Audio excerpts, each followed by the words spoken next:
Being playful always has been understood as irresponsibility. Yes? Do you know, right from your childhood and probably to your children also you're doing this, if they're just playful, you think it's irresponsible. The most responsible way to live is that you're playful with life. It's absolutely irresponsible to carry a long face and walk around on this planet. Yes or no? Isn't it absolutely irresponsible to walk around with misery? Yes? That's the most irresponsible thing you can do. So being playful is not irresponsibility. Being playful is being very responsible and responsive to life. Only when you're playful, you can do that. When you're serious, the world doesn't exist for you, you and your nonsense. Yes? When you're serious, it's just about you and your nonsense. The world and other life does not exist for you. Only when you are playful, you can pay attention to everything. You can truly respond to everything in the world, only if you're playful. Otherwise you cannot. Just the burden of it will kill you. So playfulness is not a philosophy that you have to develop, I'm going to be playful, I'm going to be playful. No. Science is telling you the whole existence is just a dance of energy. It looks like the forces that create this existence are always playful. Always in this culture, creation has been described as God's play. When they said God's play, many thinking people thought, oh, that fool is playing with my life, that's why all this misery. The forces of creation are constantly at play. If they stop playing, you're finished. Yes? All the basic forces within the body itself, they must be playing with full vigor. Only then everything is nice. If they stop playing or if they refuse to play, you're done, you're over. So playfulness not just in your attitude. This is not your attitude, this is the attitude of the Creator. This is the attitude of the creation. If you are in tune with the creation and the Creator, being playful is very natural. Only when you're not in tune with that, somewhere you got totally enslaved by the process of your mind, your thought, your opinions, your ideologies, your rights and wrongs, your moralities, then only you lost your playfulness. If you're in line with life, if you're in line with creation or Creator, you would naturally be playful. You have started ignoring the larger creation and become too attached to your petty creation which is happening here. That is why all playfulness is gone. If you're in line with the larger creation, there is no other way to be, you will be playful. Only if one is playful, such a person can truly grapple with the problems in the world without being affected by it and do his best about it. If he doesn't know how to be playful, those problems will just eat him up. The problems that exist in the world are not simple. If you try to grapple with them without the necessary playfulness in you, don't ever think you're going to solve the problem. You will just get gobbled up by the problem, that's all that'll happen. It has eaten up any number of people, isn't it so? Any number of people with good intentions, has it not swallowed? Has it not swallowed the problems of the world? Any number of people with very good intentions have just been licked up by the existing situations. You can only handle them if you're truly playful, otherwise everything will be trouble. If you maintain just a few hours of playfulness in a day about what you're doing, you will see even your physical body will start functioning so much better. Your sleep quota will come down. And meditation becomes a natural process for one who is playful. Because the moment you are playful, you are not entangled with the things that you're doing. Once you're not entangled with it, you're not accumulating karma, you're doing yoga.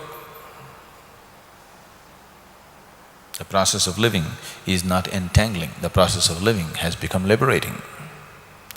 So you are no more doing karma, you're doing yoga with the activity that you perform. Once you're doing yoga through the day, definitely everything should get better, isn't it? For a beginner who is not yet accomplished, the activity is necessary. And if you don't make the activity playful, activity is killing, always, no matter what is the type of activity. There are different ways of passing through a situation, Mahabharata is a tremendous statement on this, how different human beings pass through the same situations.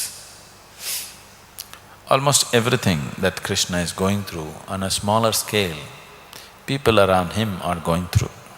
How they go through it and how he goes through it, how different types of people go through it, the same situations.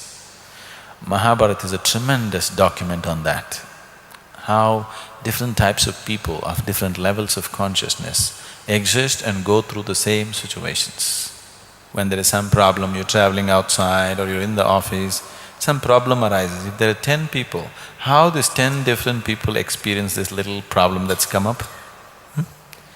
One person will pull his hair and freak out, another person will pounce on somebody else, another person bangs his head, another person looking what he can do.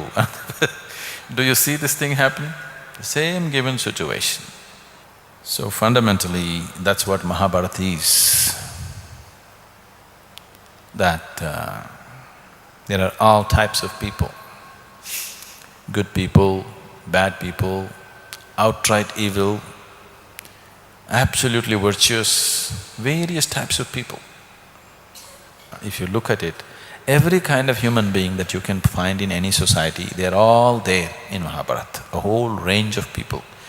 Greedy ones, absolutely selfless ones, fearful ones, brave ones, valiant warriors, cowards, every kind are there.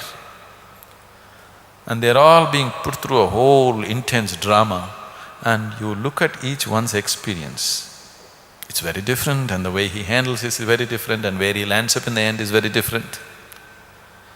Through this whole drama of all the people, Krishna is going through the maximum amount of drama, but untouched. Because he said, yogastaha kuru karmani. That means first establish in yoga and then act. If you act without establishing yourself in yoga, then your action will become an entanglement. It doesn't matter what you're doing. Simple things that people take up to do in their life. After all, for most of the people, 95% of the people in the world, all that they have taken up is just to earn something for their survival, procreate, bring up their children, that's it. Just for this small drama that they have picked up for themselves, they wanted it. A little business or a job, a home, wife, children, husband, this is it. To manage this, where they end up, many of them end up in the insane asylums too, just doing the simple job, isn't it so? Yes. They have not taken up the problems of the world, they don't want to be dharma guptas, wanting to establish dharma in the world. No such great responsibility they have taken up. Just to earn their living, survive, procreate and die, which every creature on the planet does. For that, see where people are ending up. How many people are ending up total nuts? How many people are halfway down there? Yes? Too many people, isn't it? It is taking an unusually heavy toll simple life process. It is not necessary this way, but unfortunately it does go that way for many people simply because there is no playfulness in their way of existence. There is no playfulness in the way they live. They're too dead serious. Now, these two things look contradictory. On one level, we're talking about intensity of passion, devotion. Another level, playfulness, that's the whole thing. If it's passion, you must burn with it. If you are half-hearted, you will not know what it is, it just tortures you, you will not know the benefit of it. You really have to burn. Otherwise, you will not know what it is at all. If you want to walk the path of devotion and you also want to save yourself, it doesn't work. The idea of devotion, the idea of choosing the path of passion is that you want to burn up everything that is you, so that only that which you're passionate about or devote about exists within you. What you call as myself is burnt up in the simple process. It is… for a thinking mind, this looks like self-destructive. But unless you're willing to burn up the limited, another possibility never arises within you. If really the other possibility has to touch you, you really have to burn.